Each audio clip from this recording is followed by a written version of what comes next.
Second major topic is the alibi as a defense. Yung alibi as a defense. Okay?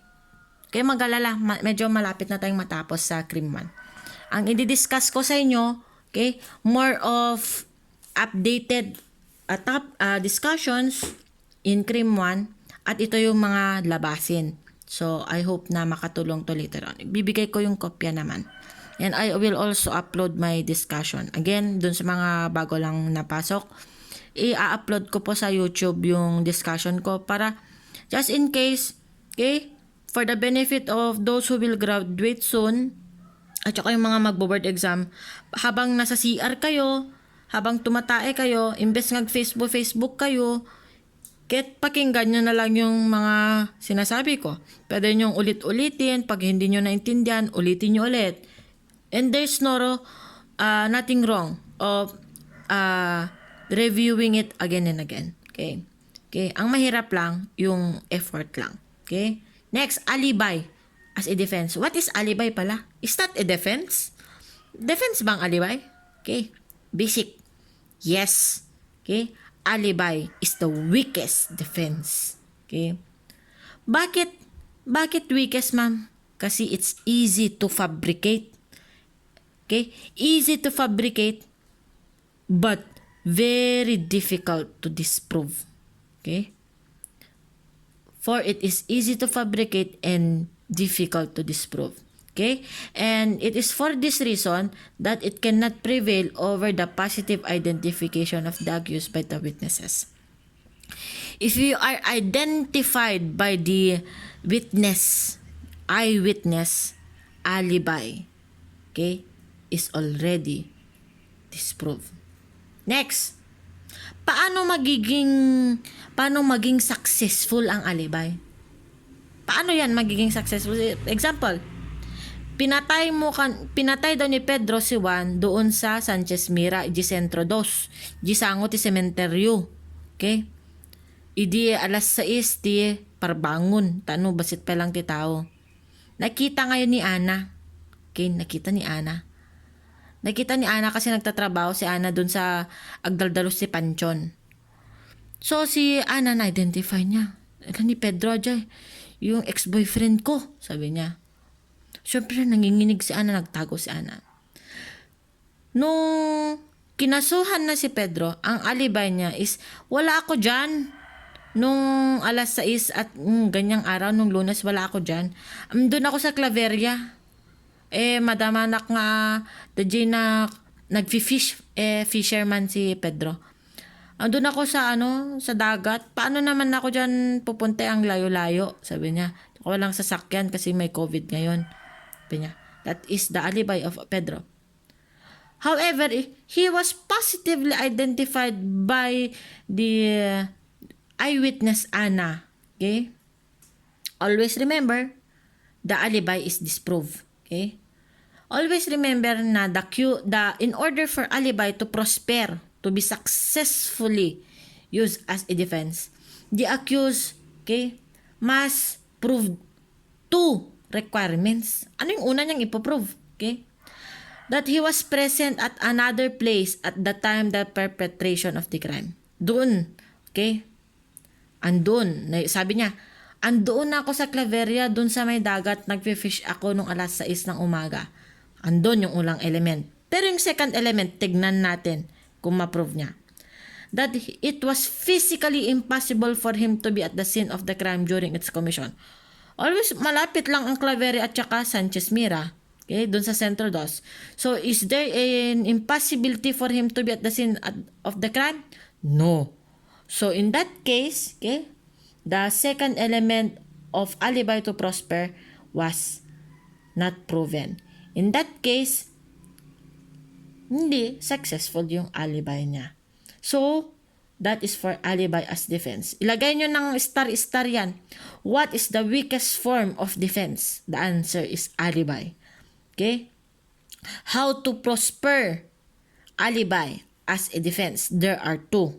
Okay? Number 1 is the presence at another place at the time the perpetration of the crime. And number two is the physical impossibility. Impossible. Kung sinabi niya sanang nasa Amerika siya, pwede. Okay? Pero sabi niya nasa Claveria siya, so impossible yun. Okay, next. What is this so-called corpus delicti na sinasabi? Corpus delicti, okay? Proof of corpus delicti is indispensable in prosecutions for felonies and offense. Okay? Corpus delicti or the body of the crime. Hindi porke body of the crime, homicide o kaya murder na po yung crime. Yan ang common mistake. No.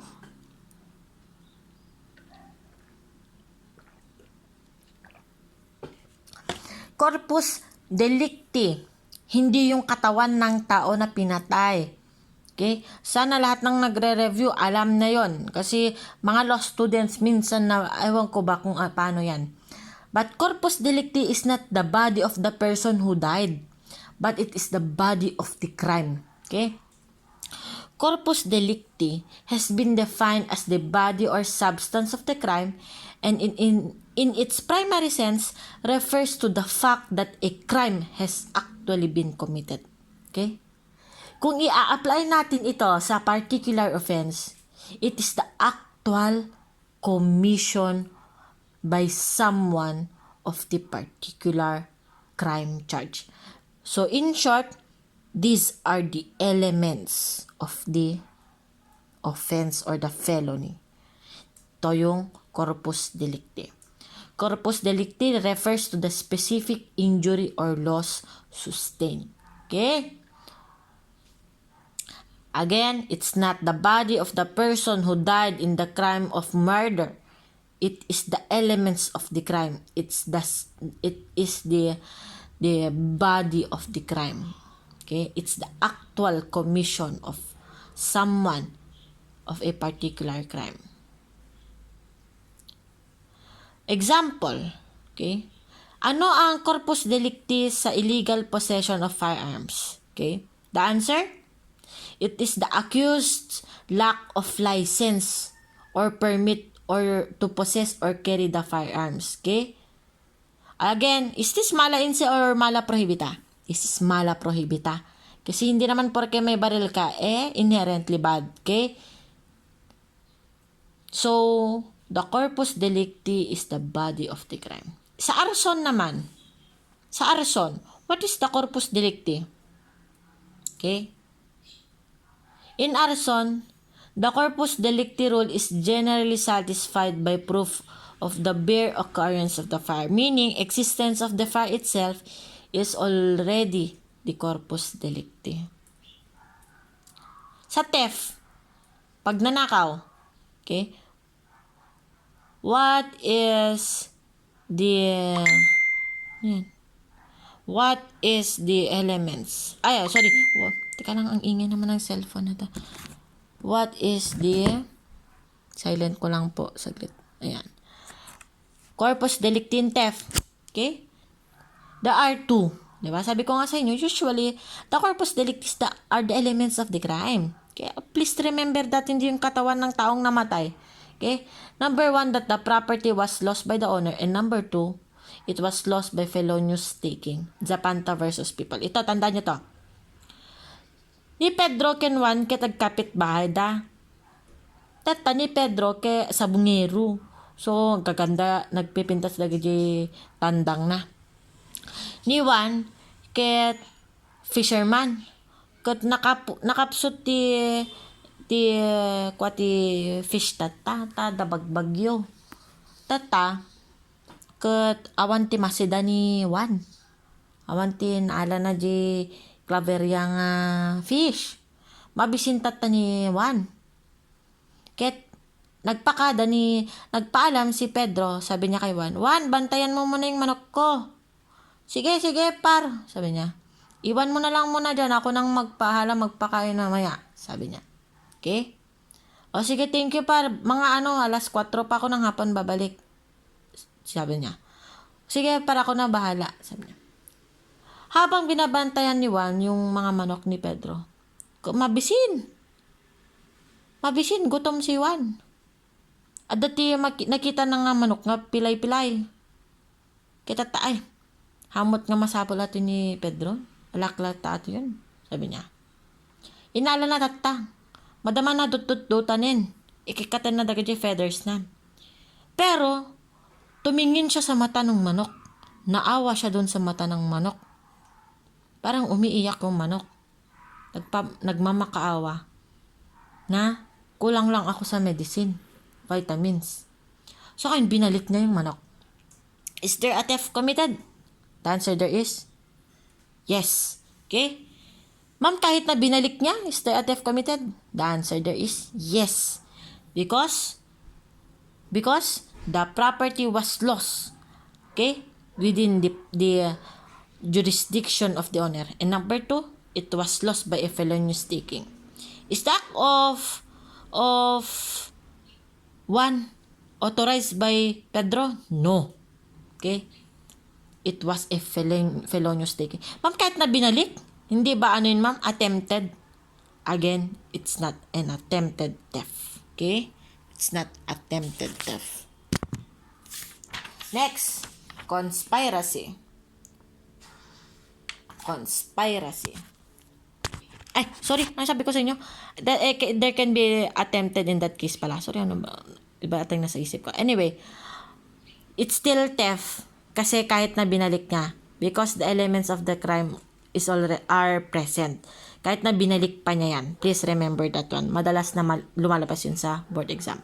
Next. How about in the, this is very timely. The RA 9165. Okay? The corpus delicti is the dangerous drug itself. Okay?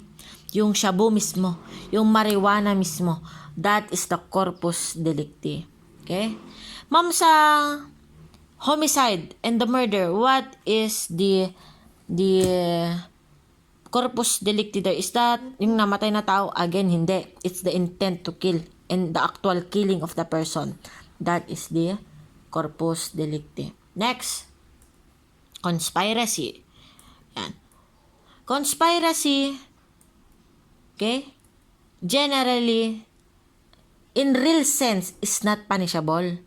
Hindi porque may conspiracy is already punishable. No. Okay? Conspiracy to commit a crime is not punishable unless there is a law that specifically provides a penalty thereof. Okay? Of course, you know some of the crimes. Okay? If the crime subject of the conspiracy has actually been committed, nagawa talaga, it shall be deemed absorbed in the crime and shall become a manner of incurring liability. Okay? In such case, all persons who may have participated therein shall be held equally liable regardless ng kanilang participation. Okay? Because as if in civil, kumbaga, sa civil liability, this is solidary. Okay? Meaning, ang ginawa ni Ana ay ginawa rin ni Pedro. Hindi porque si Pedro ay ito lang ang ginawa at si Ana mas mabigat, walang ganun sa matas ng conspiracy. Sa conspiracy, as one ang ginawa ninyo. Kailangan bang i-prove na may previous agreement? Okay? In the case of people versus you, okay? Ang sabi ng korte, it is not necessary to prove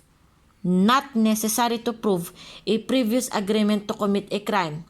Okay? If there is a proof that the malefactors have acted in concert and in pursuance of common objectives.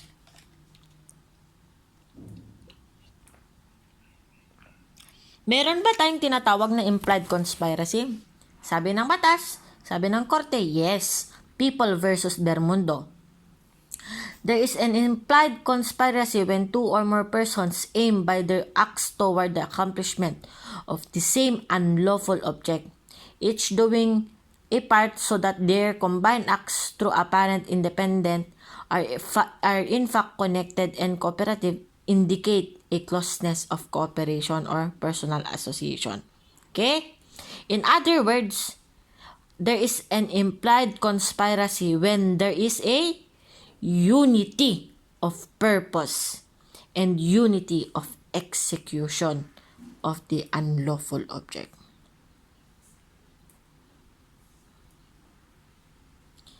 Mere is mere presence in during the commission of the crime at the crime scene establish a conspiracy? The answer there is no. Hindi porke andoon ka during commission of the crime at andun sa scene of the crime, one of the one of the offender parties ka na or co-principals or co-conspirators. Hindi. Okay? It is not sufficient to establish conspiracy. That is the case of People versus Escobar. Next one. What is this so-called praeter intentionem? Praeter intentionem.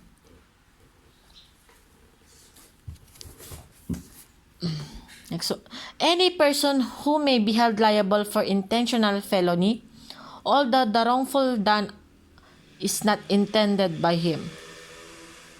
If he has committed an intentional felony, and the wrong done or injury caused is direct, natural, and logical consequence of the felony committed. Example. Okay? Lagi mong niloloko si Pedro na pilay-pilay. Si Juan, lagi niyang niloloko si Pedro pilay-pilay. Habang habang pababa ng hagdan si Pedro, sabi niya, ay pilayok man dyan may sapay nga saka na. Sabi niya. So, he pushed Pedro. Pero, instead, na mapilay lang yung kabilang paa ni Pedro, nabagok yung ulo ni Pedro. Okay? Well, always remember, in praeter intentionem, dapat meron pa ring intention to commit a felony. Okay? No, ang angaw lang, hindi yun pasok na praeter intention. Pag gusto niya lang kalabitin, kung gusto niya lang gulatin, the intention is not to commit a felony, okay, that's not praeter intentionem. Okay? There must be that original intention to commit a felony. Dapat meron siyang gustong gawin na criminal act. Okay? Kung angaw-angaw lang, joke-joke lang, kalbit-kalbit lang, that is not a praeter intentionem. Okay. And in the given case, the act of Juan in pushing Pedro is the direct and natural and the logical consequence of the felony. So that is praeter intentionem. Always remember also what is proximate cause. Lagyan nyo ng star to. Star solar system. Lagyan nyo na lahat. What is proximate cause? Proximate cause is the causal connection between the felonious act and the resultant injury. Okay? This is the most important. It must be unbroken by any efficient intervening cause. Dapat hindi yan naputol ng kahit na anong cause. Okay? Meron ba tayong mga impossible crimes? Ano itong sinasabi nating impossible crimes? Meron bang ganito? Okay, marami nang decided na cases ng Supreme Court natin yan. Example is the case of Intod versus Court of Appeals. Okay? In impossible crimes, okay, the act performed by the offender cannot produce an offense except against, In impossible crimes, the act performed by the offender cannot produce an offense against person or property because, number 1, the commission of the offense is inherently impossible of accomplishment. Number 2, the means employed is either inadequate or ineffectual. In impossible crimes, the offense cannot be produced because the commission of the offense is inherently impossible. Okay? Due to the inherently impossible of accomplishment, is the focus of this petition. In the case of Intod versus Court of Appeals, ang sabi ng batas, legal impossibility occurs when the intended acts, even if completed, would not amount to a crime. Okay? The legal impossibility would apply to those circumstances where the motive, yung desire and expectation is to perform an act in violation of law. Okay? There is also the intention to perform the physical acts. There is that performance of the intended physical acts and the consequence resulting from the intended act does not amount to crime. Okay? Example, pumatay ka ng taong patay na. Okay? Akala mo, natutulog lang si Pedro. Si Juan, gusto niyang patayin si Pedro. Akala niya natutulog lang si Pedro doon sa kubo niya. So, sabi niya, ay, chance ko na to, sabi ni Juan. Sinaksak niya ngayon si Pedro. Hindi niya alam, nauna na palang sinaksak ni Ana si Pedro. So, in that case, there is the impossibility of killing a person who is already dead. So, that is an impossible crime.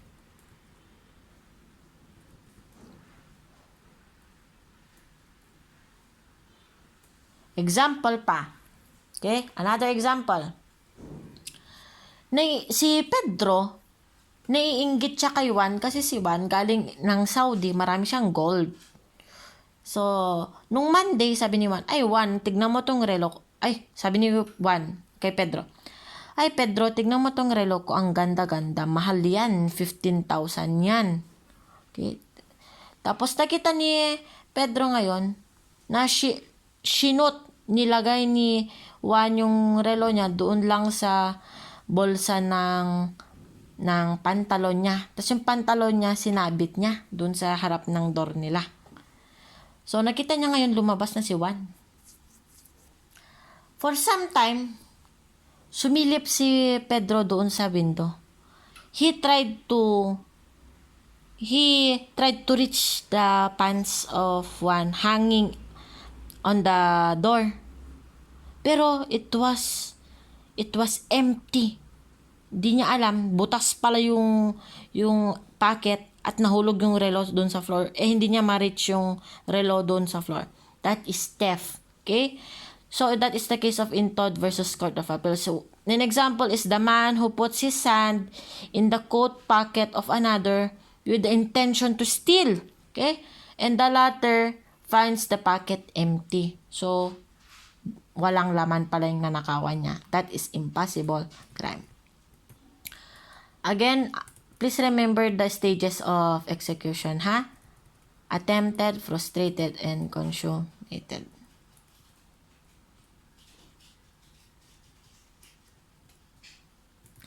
Next is, always, again, remember in theft or robbery, there is no frustrated stage. And in rape, in the case of People versus Orita, ang sabi ng batas, there is no frustrated stage in rape. It is either attempted or consummated only. For its consummation, perfect penetration is not essential. So, haan mo masapol nga i-shoot ajibuto no san ijay uki. Okay? What is important, okay, is the intention.